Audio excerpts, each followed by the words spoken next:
Doodlebud here. Today we're doing a intro to flex nibs, a bit of a beginner's guide to flex nibs and flex pens. We're going to talk about, well, first of all, what is a flex nib? We'll talk about what is not a flex nib, which is equally important. I'll even give you a demonstration. We'll talk about how to use them, tips and tricks, things to think about, things to watch out for, and also varying levels of flex. So if you're into the hobby, you discovered flex nibs, want to know more about them, don't know how to use them, be sure to stay tuned. So first up, what is a flex nib with fountain pens? Well, it's one where if you press down on the nib, the tines open up, but the most important thing is they go back to their original shape. They don't stay open.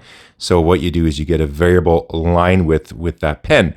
Now, there is an expression in fountain pens where they say that any nib can be a flex nib at least once. I figured I might as well give you a quick demonstration of how any nib can be a flex nib once with a bit of a sacrifice. Avert your eyes if you don't want to see this. For this, I'm going to use my nice little Jinhao 82 with regular pressure. It provides a nice little line. You put a little pressure on it, goes thicker. But if you really want to make this thing flex, you have to put way too much pressure and just really make it flex. And now you can see those tines did not come back to the original shape. You now have a sprung nib. A flex nib, on the other hand, you can apply varying degrees of pressure and it comes back to the original shape. I'll talk about that skipping there in a minute, but you can see it comes back. Now, like with anything, you can overdo it and it will stay apart. But these are meant to undergo this operation of more pressure, less pressure over and over and over, and they go back to their original shape and perform as intended. Now, when it comes to flex nibs, there are varying degrees of flex. Just like with nib points, there are extra fine, mediums, double broads, all that type of stuff. There is varying degrees of flex. When it comes to flex nibs, we'll go through that. But also first, let me show you another category of pens where some people might think they're flex nibs, but they're not. They're sort of in disguise. They're what you call a bouncy nib that are also not flex nibs. So you got to be really careful. You don't want to damage these. Here are a couple examples. First up, this is a Pelican M1000. The M1000 has a huge nib compared to the other lineups. And one thing with this one is it's very soft and bouncy. And you can see you can get some line variation. Let me get you a little closer. And just like a flex nib, it can add some flair to your writing. I'm just going to be writing this word a bunch today, the word signature. But this is not a flex pen. This is just a soft, bouncy nib, extremely juicy. And it can definitely add some flair to your writing. This is no pressure. And then here what I'm doing, I'm just adding a little bit of pressure on the downstrokes, but it's not meant for extended use in this flex manner. And you will find the limit much quicker than with other proper flex nibs. The same holds true from a Visconti Homo sapien. This is the older version with the 23 karat palladium nib. It is nice and soft and bouncy. But again, I would not go any further with pressure than this. Here we're getting maybe 2 times, maybe just over 2 times the regular line width with the pen. And again, it can add a nice little bit of flair to your writing, a little dynamic to it. But again, this is not a flex nib. If you try to push this too hard, you will fatigue it and you will spring the nib and splay the tines. And if you push it too hard, your Visconti or your Pelican will end up looking like this. As I mentioned, there is also varying degrees of flex. Some pens have a huge ratio from their regular line width to the flex line width. This is a vintage Pelican 140 with a flexible nib. This isn't like a super flexor. I would almost call this in the range of semi-flex. There are sort of degrees of how flexible a pen is, but no matter the amount of flex a nib can have, the one thing they all have in common, as I mentioned, they go back to their original condition. They are intended for this type of purpose, and they give you varying line width. So you can adjust how much flex you want to do. You can go a lot, you can go a little, so it's variable line width, but that is also only on the downstroke. Let me contrast that with another type of nib. This nib here is ground. This is to what I did is called an oblique. So you do have line variation, but it's fixed. The up and down both exhibit a wider line than the cross strokes. And so it's on the surface, it might look like a similar type of property, but it's fixed. I can't really adjust it. I could push hard and make it thicker. This nib is not intended that, so I could actually damage it, but it does give your writing a bit of a flair and a nice look to it as well. But it's not the same as a flex nib. When it comes to the difference between your standard nibs and your flex nib, the biggest difference is the pressure of the nib on the page. With most pens, you essentially keep that the same, whether you're going up or down, side to side, whatever it is. You don't change it. You want to use very low pressure, as light as you need, just to make the pen right. That's what you got to do. When it comes to a flex nib, you need to change the pressure of the nib on the page to get the effect. You can use a flex nib just like a regular pen and write normally, but it sort of defeats the purpose. The whole point of it is to apply pressure on the downstroke, not the upstroke. So this will be something that you need to train your hand to do. And so I'm going to go through a few different tips and tricks and stuff like that to get used to this and, just become accustomed of a flex nib and hopefully get the most out of it so you can enjoy them. First thing you will find you will probably have to change when going to a flex pen is your hand angle to the page and that relationship. When you use a standard non-flex pen, you can be someone who writes straight up and down with the page. You keep everything perpendicular to each other. The pen works just fine. You could be someone that you cock your angle off at 45 degrees. The pen works just fine. You can be right here and the pen works just fine. You can use your pen really at all sorts of different angles, tilt the page, not tilt the page, whatever you want to do. The pen is going to work no problem and put out a desired line. Not quite the same for a flex pen. If you are someone that typically has your page straight up and down and you have your hand off at an angle, when you go to put pressure on the downstroke, your writing now starts to tilt backwards. So if I want to write that same word signature, it's very awkward to do, and now it's looking weird. So you're not going to want to write with this backwards sort of rake to your writing. And you might just wonder, well, how does this work? This doesn't make any sense. First tip is just angle the page this way. And you also sort of want to have your hand a little more up and down with it. So now when you go to write and you push pressure on the downstroke, you have a more favorable angle. Now, one thing you can do when it comes to learning how to use a flex pen is it's a little bit like calligraphy, and there's different versions of calligraphy. I'm not a calligrapher or an expert when it comes to flex pens. There are people that do gorgeous writing, far better than anything I've ever produced. And if you really want to learn and get really, really good at that type of writing, I encourage you go on Instagram, go on YouTube, go wherever, and you can learn a lot more. I even did a tutorial. I got a lesson from a professional calligrapher. I did a video. It's not the highest quality video, but I did one nonetheless, and it helped me understand using dip pens, flex pens, everything, and improve my writing overall. If you want to watch that and travel along with me and go through the process, I'll leave a link in the description to that video. Another thing that you can do to be helpful is you can actually draw some lines on the page to get used to writing and following a prescribed angle. Now you can change that angle. You can have it be a little more upright, maybe just 15 degrees off of vertical. You can get a little bit more like this, have a little bit more of a slant to it. And you can just do whatever, you can download and print off some of these templates. You can find them online. You can put tracing paper over top. You can print them on paper that's good enough to use on fountain pens and follow along. Or you can just even write beside them and use them as a bit of a guide. You can just go right over top of those lines. You can go beside those lines and sort of learn what angle you think is going to work for you. Some folks feel you have to go very, very slanted. Like if you're using a flex nib, you must write in a proper calligraphy format. It's very rigid or else you're not doing it right. Here's the thing. This is your pen. This is your writing.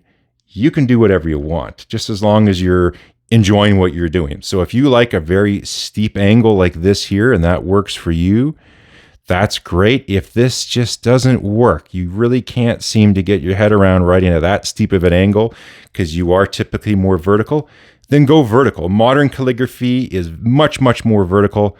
There's not as much of a formal slant on it as you would with old style calligraphy. So you just choose what you want. And if you want to change letter styles, there's certain letter styles that seem very rigid, like you have to do your D this way and follow along and go like so.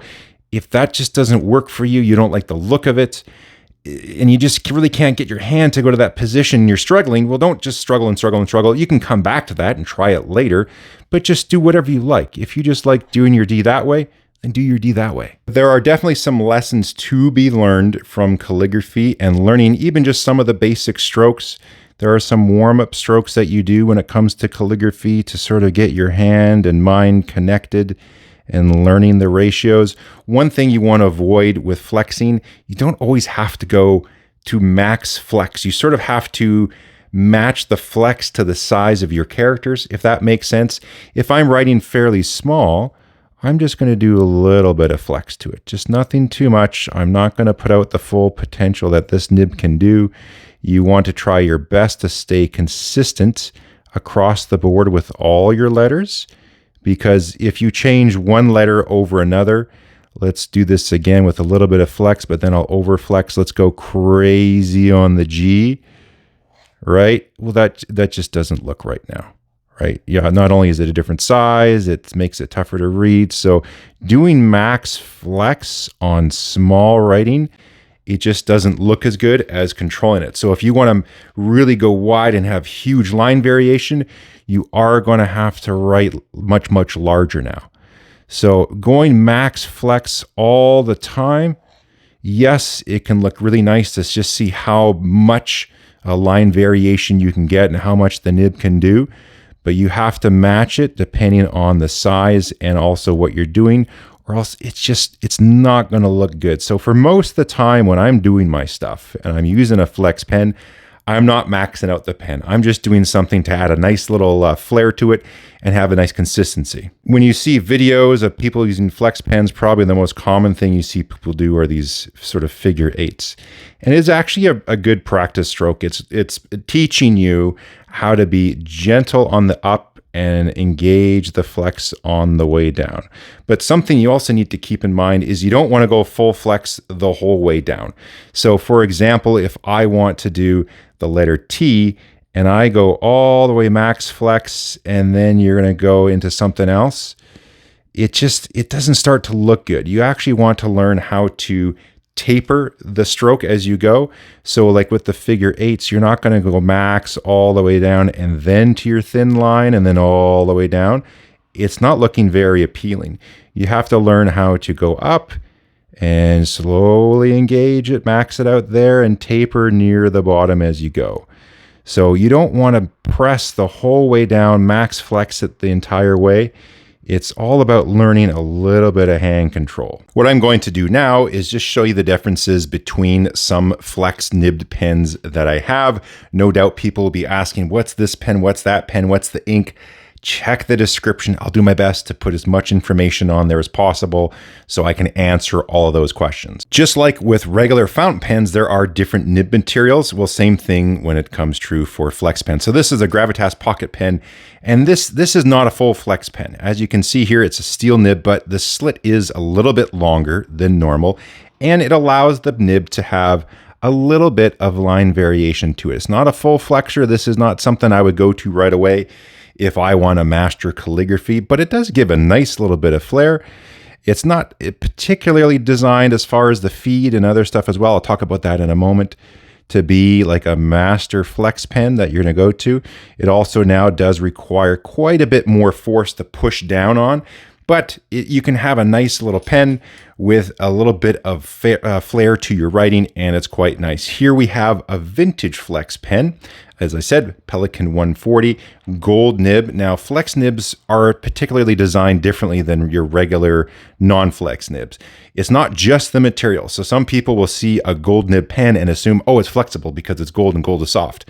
Not at all. You can actually have some extremely rigid gold nib pens. This Pelikan nib, for example, this shape, the thickness of this nib, it's actually fairly thick, But this particular shape, this is a fairly stiff nib, not a flex nib just because it's gold. So don't go around flexing all your gold nibs when you're new into the hobby, because you'll find out right away that you will turn your gold nib looking into my little steel nib over here, and the tines will be splayed and you'll be very upset. So it has to be one that is designed for that. And that's what this nib was. And again, this isn't a full flex nib. I would classify this maybe as semi-flex, but again, we're getting more than the other one. It has a nice little bounce. And what I really like about this particular one is something called the hairline, or you could also call it your cross stroke. So it's the thin stroke that the nib produces in a ratio to the downstroke, the flex. For me, that's the thing I like the most with these pens, is I really look for a thin hairline, and I really don't care so much how thick it goes to. It's just having a good ratio. I find this is what makes your writing look the nicest, is that thinner hairline stroke. Even if you don't get a ton of flex, I find that's what really gives it the nice visual appeal. And it's also a little easier to work with. Now to contrast that, here we have this one from the Good Blue. This is their titanium flex nib. The hairline on this one, it's not as thin as that Pelican, but you can see it's got way more flex in it. Like, this has got quite a bit. You have to push a little bit harder. It's titanium, so not quite as soft, and it's not quite as thin as the Pelican nib. But again, this is another thing. Oh, good thing that happened, actually. What can happen is from flexing is, I don't know if you can see that in the camera, there are some fibers there that got stuck into the tipping. And so I'm just going to try to get those out of the tip. There we go there. When the nib is opening and closing, it can almost be like tweezers, and the tines can open up, and as they snap back, they can pinch and grab some of the paper fibers, and all of a sudden your nice thin hairline turns into a super thick stroke like that. So that is one thing to watch out for. But here I'll do a little bit of a hairline on there, and we'll get much more flex on there. And it looks nice as well, but a little bit of a thinner hairline, I find, at least for me, that is the thing I appreciate the most. And that is why I got Josh Lax to modify my Pelican 912. This has their FA nib. It's a flexible nib. This isn't what I would even consider like a super flex nib, but it is quite nice. It's quite soft, but the hairline out of the box for me wasn't quite where I wanted it to be. So he did a video. We worked together on this one, and I sent him off my pen, and he did a video on this, and he significantly reduced that hairline stroke. So you can get a nice little whisper of a line. And even though it's not the most, biggest flexor there is in my collection, it can go more than that, but that's as hard as I want to push it. That thick to thin ratio, I find, really improves the look and writing with this pen. This Visconti Homo Sapiens, like I said, it's not a flex nib, but I also got this one to get reground. This was done by Mark Bacchus, and that thin little hairline, you can just use the lightest of pressure, but because you can get such a thin stroke with that, the little bit of flex I do get on here, like we're getting maybe a broad max, maybe a broad line on here, so not overly thick, but the fact that we can get this nice little thin line, you're almost getting a little bit of a flex nib action out of this one without having to tax the nib and push too hard and potentially damage it. So again, it's not a flex nib, but because I can get that nice little hairline, I actually really like how this one turns out. I find that thick and thin ratio just looks really good. I don't like to write too large with this nib. So if anything, if I want to write kind of small and just have a little bit of a flexy look to it, I can go nice and small with it. Again, reaching around the tripod is so tough. But you can add that little bit of flair, you get that little bounce in the nib, and that small hairline is what really sets this one off. Contrast that with the Pelican. This is a medium, and you can see it's not much of a hairline. There is naturally a bit of a stubbiness to this nib, but I have to write significantly larger. That's about as much as I would go. And so you can see you are getting that line variation, but it just visually isn't as nice as having that thin hairline. Now, a little bit earlier in the video, and I did a few lines here, this nib skipped. There we go there. So the reason that happens is we interrupted the ink flow. It wasn't able to keep up. So we call this railroading. So it looks sort of like two train tracks. There's a gap in the middle. There's a few reasons for that. One is just if the feed isn't able to keep up, if you're going too fast, that's typically the culprit, or you just don't have the right ink in the pen. But in order to get your flex nib to write properly, it's sort of a combination of all three. You can't have an ink that's too dry, because even if you have a good feed and you're going slow, it just doesn't have a low enough surface tension to properly flow through.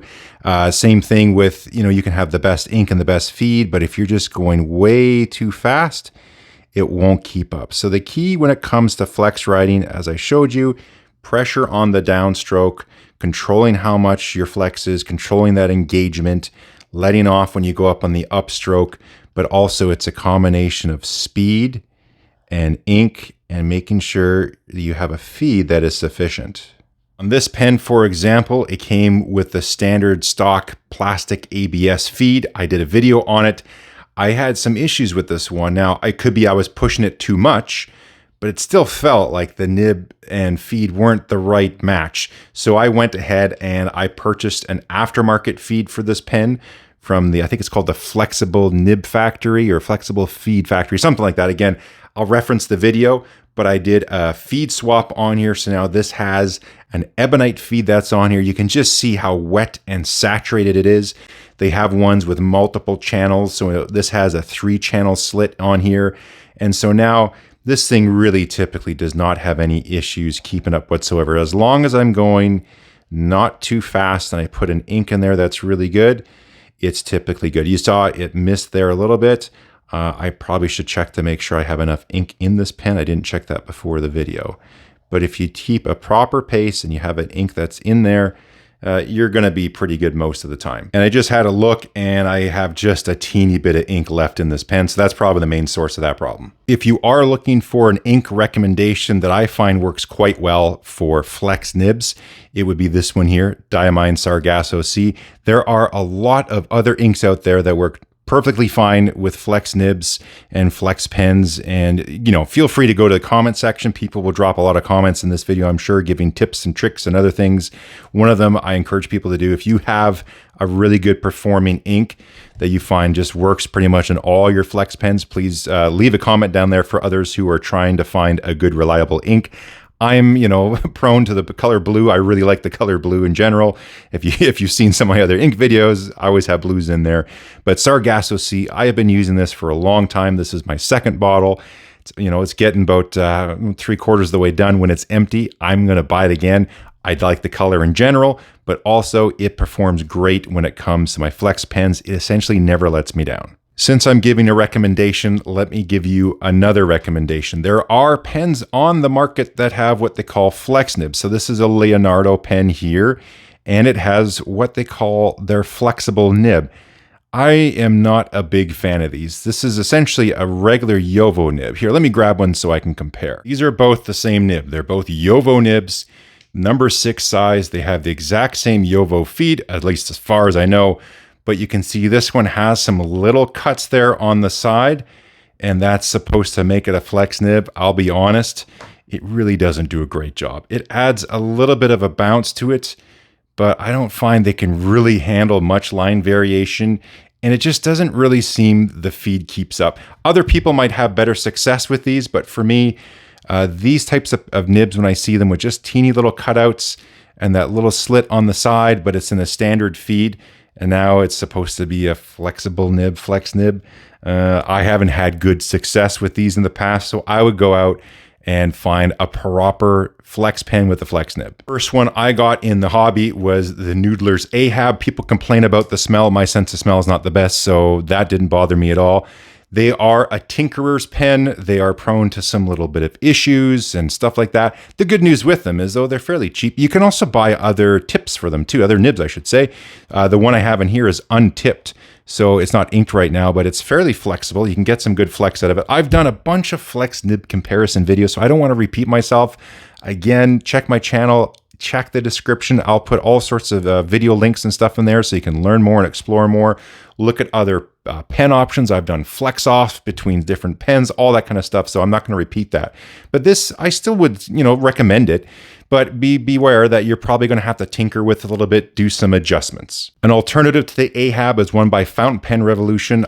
Someone's borrowing that pen right now, so I don't have it on hand. It is a step up from the Noodler's Ahab, a little bit better performance and sort of less finicky.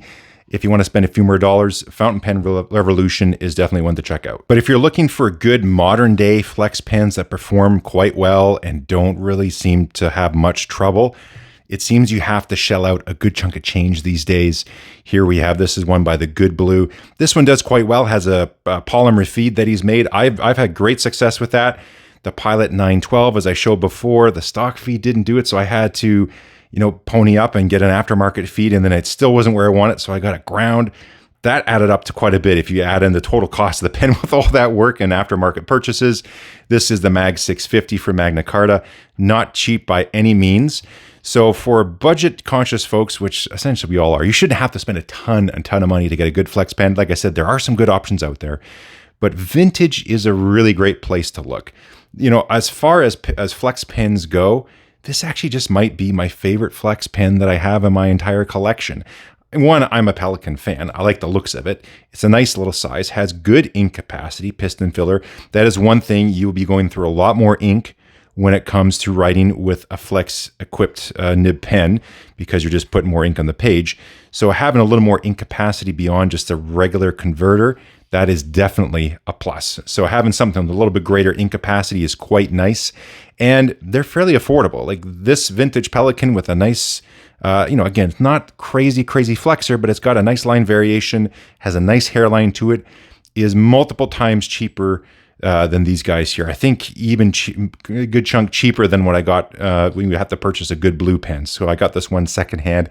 It is a bit of a gamble, a bit of a risk. When you're buying something used, you don't know.